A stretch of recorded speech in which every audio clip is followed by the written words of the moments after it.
అందరికీ నమస్కారం. ఈరోజు సెయింట్ జేవియర్ స్కూల్లో సెమీ క్రిస్మస్ వేడుకలు జరుగుతున్న సందర్భంగా ఇచ్చేసేటువంటి ఫాదర్స్కు అలాగే పేరెంట్స్కు నా నమస్కారాలు తెలియజేస్తున్నాను. ఇక్కడికి వచ్చిన చిన్నారులు అందరికీ కూడా నా శుభాశీస్సులు తెలియజేస్తున్నాను. మొదటిగా అందరికీ కూడా క్రిస్మస్ శుభాకాంక్షలు తెలియజేస్తున్నాను. చాలా సంతోషం. క్రిస్మస్ అంటే ప్రపంచవ్యాప్తంగా అందరూ చేసుకునే పండుగ. చిన్న పెద్ద ధనిక పేద అనే భేదాలు లేకుండా కులమతాలకు అతీతంగా చేసుకునే ఏకైక పండుగ క్రిస్మస్. క్రిస్మస్ పండుగ అంటే మనకి క్రీస్తు జననం, అంటే లోకరక్షకుడు. క్రీస్తు పుట్టిన తర్వాత చరిత్ర రెండు భాగాలుగా విడిపోయింది. క్రీస్తు శకము, క్రీస్తు పూర్వము.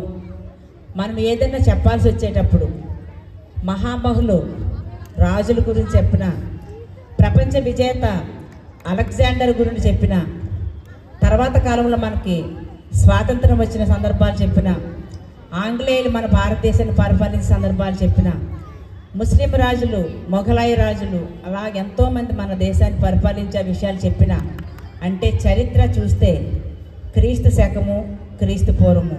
అలెగ్జాండర్ గురించి చెప్పాలంటే క్రీస్తు పూర్వము. అశోక చక్రవర్తి గురించి చెప్పాలంటే క్రీస్తు పూర్వం ఉండే రాజులు. మరి మన భారతదేశాన్ని పరిపాలించే బ్రిటిష్ వారు, ఆంగ్లేయుల గురించి చెప్పాలంటే క్రీస్తు శకము. అంటే చరిత్ర రెండుగా విడిపోయింది. క్రీస్తు పుట్టడం అంటే ఆయన పుట్టడం అనేది నిజం కనుక, ఆయన ఈ లోకానికి రావడం అనేది నిజం, ఆయన మన పాపాల కోసం మరణించారనేది నిజం, అట్లనే ఆయన మళ్ళీ తిరిగి లేచారనేది కూడా నిజం. కాబట్టే ప్రపంచమంతా కూడా ఈరోజు క్రైస్తవ మతం ఎంతగా వ్యాప్తి చెందుతుందంటే, ఎంతోమంది క్రీస్తు మీద నమ్మకం కలిగించారంటే వారి బోధనలు అనేది చాలా చాలా ఇంపార్టెంట్. వారి బోధనలో ముఖ్యమైనవి ఏంటంటే ప్రేమ, త్యాగం. ఈ రెండు విషయాలు కూడా మనం బాగా గమనించాలి. ఈరోజు పిల్లలకి మనకి క్రీస్తు అంటే బైబిల్ ఏం చెప్తుందంటే, మనం ఎలాగైతే మనల్ని మనం ప్రేమించుకుంటామో మన పొరుగు వారిని కూడా నిన్ను వలే నీ పొరుగు వారిని ప్రేమించు. అంటే మనకి మనము, మన బిడ్డలకు మనం హాని చేయము, మనకు మనము హాని చేసుకోము. అట్లనే ఇతరులకు కూడా హాని చేయకూడదు. ఇది ముఖ్యమైనటువంటి విషయం. ఎందుకంటే మనము ఏదైనా కావాలి అని అనుకునేటప్పుడు, మనకి ఏదైనా కావాలనుకునేటప్పుడు ఖచ్చితంగా అది మనం తీసుకుంటాం. దానికోసం ఎంత ఖర్చు పెట్టైనా, ఎంత కష్టపడైనా సంపాదించుకుంటాం. అది మానవ నైజం. కానీ అదే విషయాన్ని ఎవరికైనా ఇవ్వాలనుకునేటప్పుడు మనం ఆలోచిస్తాం. ఎందుకంటే నేనే తీసుకోవాలి కనుక ఇతరులకు ఏమి ఇవ్వకూడదు, ఇవ్వడం కూడా ఇష్టపడము. కానీ మరి క్రీస్తు అలా చెప్పలేదు. మనము ఇతరులకి ప్రేమించి చూపించమని చెప్పారు. ఈరోజు మన యొక్క ఈ స్కూల్స్, ఈ విషయానికి వచ్చినట్లయితే మిషనరీ స్కూల్స్ ఈ రోజున ఎంత ఇదిగా డెవలప్ అయ్యాయి అంటే దానికి కారణం వాళ్ళ యొక్క సేవా తత్పరత. ఎప్పుడు కూడా విద్యను వ్యాపారంలా కాకుండా అందరికీ కూడా అందించే విధముగా, ముఖ్యంగా ధనవంతులు కార్పొరేట్ స్కూల్స్లో చదివితే పేదవారంతా కూడా గవర్నమెంట్ స్కూల్లో చదువుతున్నారు. కానీ విద్య యొక్క విలువ తెలిసిన వాళ్ళు మాత్రమే ఈ యొక్క మిషనరీ స్కూల్స్లో చదువుతారని చెప్పడంలో ఎలాంటి అతిశయోక్తి లేదు. ఎందుకంటే నేను కూడా ఫస్ట్ స్టాండర్డ్ నుంచి డిగ్రీ వరకు మరి మిషనరీ స్కూల్స్ అండ్ కాలేజెస్లోనే చదువుకున్నాను. ఈ స్కూల్స్ యొక్క ప్రత్యేకత ఏమిటంటే వాళ్ళు మెయిన్గా డిసిప్లైన్తో కూడిన విద్యని, సంస్కారవంతమైన విద్యను నేర్పించే స్కూల్స్ ఏమైనా ఉన్నాయంటే ఈ యొక్క మిషనరీ స్కూల్స్ మాత్రమే.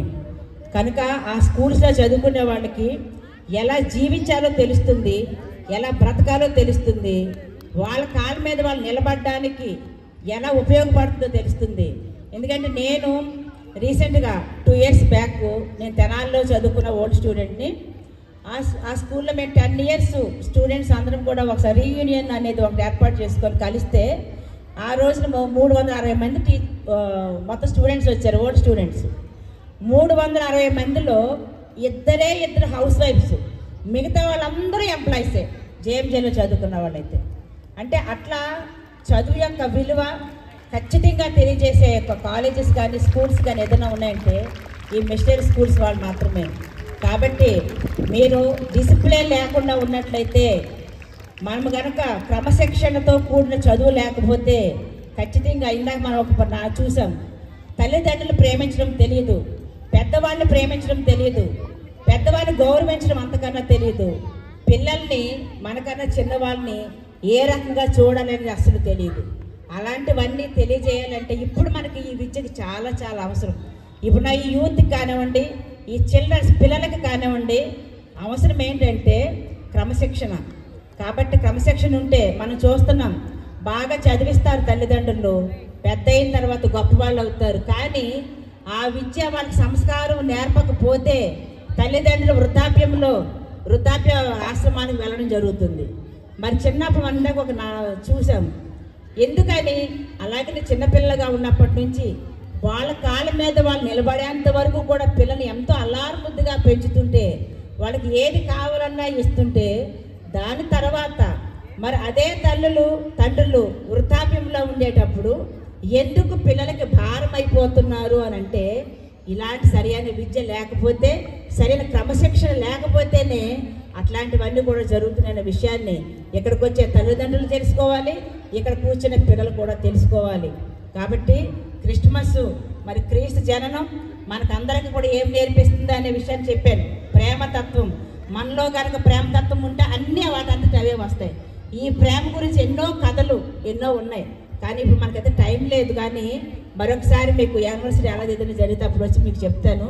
కాబట్టి పిల్లలందరికీ కూడా మరొకసారి క్రిస్మస్ శుభాకాంక్షలు, అలాగే వచ్చిన పేరెంట్స్కి కూడా మరి క్రిస్మస్ అండ్ నూతన సంవత్సర శుభాకాంక్షలు తెలియజేసి సెలవు తీసుకుంటున్నాను. Thank you.